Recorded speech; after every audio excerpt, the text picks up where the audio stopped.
All right, so I'm going to talk about sort of an odd thing, or maybe some people think it's odd. I don't think it's very odd. Anyway, I will just explain it. So years and years and years and years ago, 30 years ago, almost 30 years ago, I was sitting on the banks of a river, the Verde River to be exact. On a sunny day, it was a really cool place, and I was sitting with a young person. If he ever watches this, he'll know exactly what I'm talking about. But anyway, sitting with someone, and I don't remember the context of what he was saying, but I just asked the question to him. I'll say, John. So, John, what if you are a walking universe? What if? You know, the things that you're describing, the problems that you're describing, the situation in your life. What if you were a walking universe? Would that, how would you now see all of these things? And I just left it alone. And then about 8 years after that, that same young man came to work at the same wilderness program. And he actually lived in our house. We rented a room out. And he was renting that room. And one day I was walking by in our house and he said, Shane, do you remember that day by the side of the river? And he described the scene. And then he said, do you remember when you said, what if you're a walking universe? And I hadn't thought about that story very much up to then. But then, it reminded me of it. And I'm like, yeah, I remember that time. And he said, I just couldn't get it out of my mind. What if I am a walking universe? Would a walking universe do these particular things? Would a walking universe have these particular friends? Anyway, it changed things for him. He changed his view of everything. And then everything started to change. So years after that, I was working at another wilderness program, and we were doing an exit interview for a field staff. Now, this young lady, as a very young girl, was taken to a gymnastics school when she was 4 years old. Her mom dropped her off. This is a single mom. She was the only child. Mom dropped her off, took her in, signed her up. And then she said, you know what? I don't remember my mom ever going in there again. She says, when I was old enough to ride a bicycle, I would ride my bicycle down to gymnastics. When I was old enough to drive a car, I drove my car down to gymnastics. And I became really good at gymnastics. And as a senior in college, she actually was like a national champion in 2 or 3 or 4 different events in gymnastics, and was set to qualify for the Olympics, actually. And her mother, during that entire time, had never seen her practice, had never seen her compete, was just interested, I guess, in her being occupied. So one day she came home with an award, a trophy, medal, or something like that. And her mom said something like, well, that's great that you got that, or the dish is done yet, or something along those lines. And she was frustrated and obviously had some issues with her mom. And she said, well, that weird wilderness job up in Utah, you know what? I think I'm just going to go do that job and just kind of forget everything about gymnastics. So she showed up at the wilderness program. I was working there. And she was introduced to a lot of principles, Arbinger principles being some of them. And she read a book called Bonds That Make Us Free by C. Terry Warner. And she went through the Arbinger seminar and, a lot of different things. So now it's 6 months later, and we're at this exit interview. And I asked, how was it? How was it working here? And she was talking about how great it was. And then she said, I think when I first came and went to the seminar, and I gave a copy of the book Bonds to my mom. I gave her a copy of The Choice. I told her about what I had been learning, and she must have read those books and just really caught on, because like in the last 6 months, it's like she's a completely different her. And she trailed off, and then just started crying. So I thought I knew what was going on, and so I asked if I could say something, and she nodded her head. She was hardly able to speak. And I said, your mom hasn't changed, has she?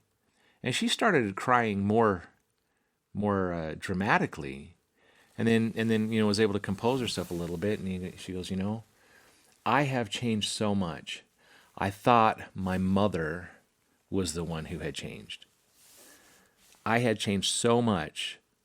I thought my mother had changed. Okay, so the significance of that was not lost on me, and we just kind of left her alone to kind of have this moment.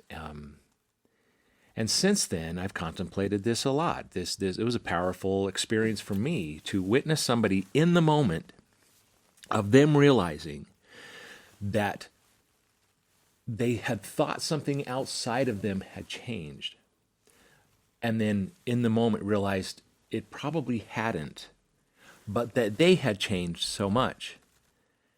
To them, it had. Wow, okay, well, that's pretty amazing. So this brings me to this concept of, I call it Pegthor. That's the weird part. I was saying everybody might think this was weird. Pegthor, what is that? Well, there's a common theory that most humans have, especially in this day and age. And the common theory is this. I'm going to read it. The common theory is, I am an accurate observer of people and situations, always. And when a person or situation changes in a way acceptable to me, I may then and only then see them differently. So that's the theory. I'm an accurate observer, assessor, judger of people. And that's who they are to me, unless, of course, they change. Well, then I can change my view of them. So there's a common practice. When someone finally behaves the way I want them to, or when the situation finally changes, I can then observe the new behavior and finally assume new things about that person or about that situation, and then therefore treat them differently.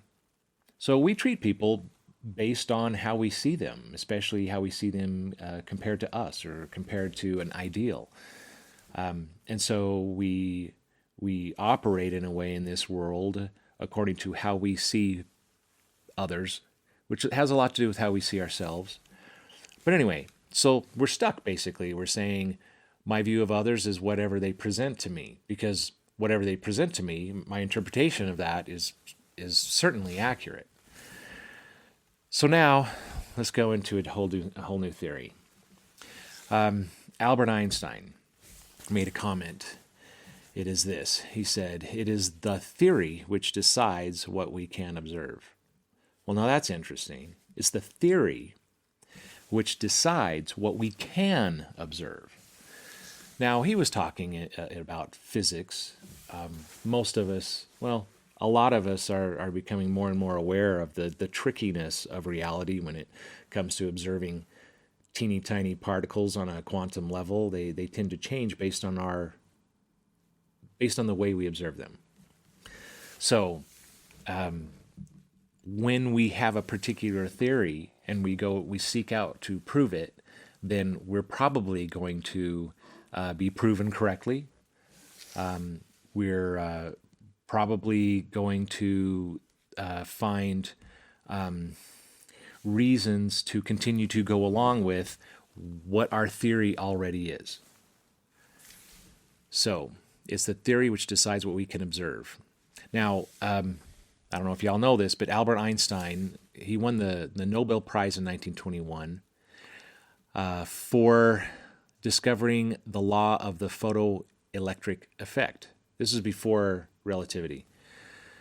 So it was a pivotal step in the development of quantum theory. And he's also the originator of relativity, which is one of the two pillars of modern physics, alongside quantum mechanics.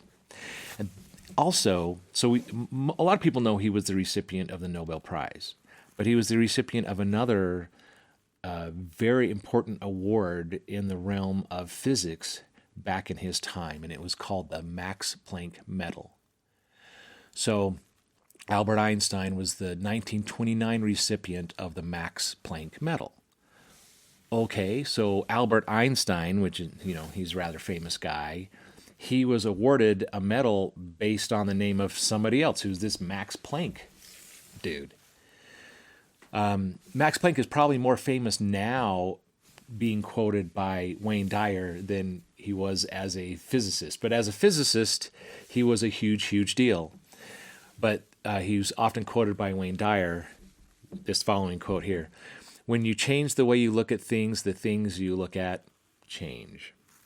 So you have two very iconic statements, pivotal statements, perhaps perspective-changing statements. Einstein is the theory which decides what we can observe. Planck, when you change the way you look at things, the things you look at change. Now, among other things, Max Planck is the recipient of the 1918 Nobel Prize Award in Physics, just a few years ahead of Einstein. And he was so influential that they made an award named after him. He was the first recipient. Max Planck was the first recipient of the Max Planck Medal. And then a few years later, Albert Einstein was. Well, what did he do that was so special? He discovered energy quanta. And he's the namesake of many equations in physics. And he's regarded as the originator of quantum physics and the establisher of the third law of thermodynamics. Sort of a big deal. So you take these two ideas together. I talked about the theories that we as humans often operate in right in the beginning. Now, here's another way to look at it. So if we if we postulate that what Einstein and Planck said are true and generalize it a little bit, number one, my specific assumptions or theory about people decides what I'm able to observe about them. So that's number one. Okay, go over that again. My specific assumptions or my theory about people in general or specifically decides what I can observe about them. So if I think somebody is a jerk, that has now decided what I can observe about that person. And I will find a lot of reasons to back up my theory that that person is a jerk. And by the way, we're all theorizers. If we have a particular opinion about people in general or persons, that's our theory. Just like a scientist, has a scientific theory and then they set out to prove it or see that it's disproven. We do that all the time. We just don't call it a theory. So if my theory is that, somebody across the street is just a mean-spirited, selfish, ornery neighbor, well, I'm probably going to observe reasons to continue to believe that. And I won't be able to see, because it doesn't fit my theory, what else might be there about that person. Okay, number two, when I change my way of being towards others, or when I change the way I look at them, the persons towards whom I change. So the young man on the bank of the river, he changed how he looked at everything based on this idea that maybe he and therefore others are far more important. They're walking universes. And so it changed all the ways that he saw people and situations and what was good for him to be in and what was not good for him to be in. And then this field staff, she changed in such a way that she didn't even know that her theory of her mother changed to such an extent that her mother seemed to change before her very eyes, before her very heart. So in relationships with other people, is it required of them to change for us to see them differently, or is it required of us to change in order to see them differently? We have a disobedient, disrespectful teenage child. Well, is that true? Are they? We have a irresponsible, no good spouse. Is that true? What about how we're perceiving things has helped us to continue to believe something? We have a boss that just sucks. This person sucks the energy out of the room and is oppressive. Are they? Or do we have a theory that that person is that? Or do we have a theory that bosses are that, for example? So we can call these two statements by Einstein and Planck together, we'll call it a particular theory, the Planck-Einstein Generalized Theory of Human Organic Relationodynamics. So I figured we had to have a title for it that was just as fancy and perhaps as complicated as one you might find in physics. Planck-Einstein Generalized Theory of Human Organic Relationodynamics, Pegthor, the acronym for that. So as you're walking around in life, think, Pegthor, my theory of all of this that I'm perceiving as nasty, bad, horrible, or really great is largely based on me, how I walk around in the world, my way of being. So if one's way of being changes, one's theory of things changes, and now we're able to observe things differently, and things actually change to us. Now that's where it gets interesting. If something changes to us, did they change or did they not? As far as Erin, this field staff that I'm talking about, as far as she's concerned, she didn't know that she didn't know that her mom had actually changed. So if she had never come to that realization, had her mom changed? Well, in the world of teeny tiny particles, the answer to that is, we don't know, but the answer is often yes. They do change. So isn't that awesome? Now, in terms of me personally, I have a rough time with this. There's people in my life, in my history, in my past, or in other people's past who are in my past or present that, I struggle with. I have a hard time seeing them differently. I can be pretty judgmental. I can hold grudges or hold up an expectation that others really ought to demonstrate more of a change in themselves before I can see them differently.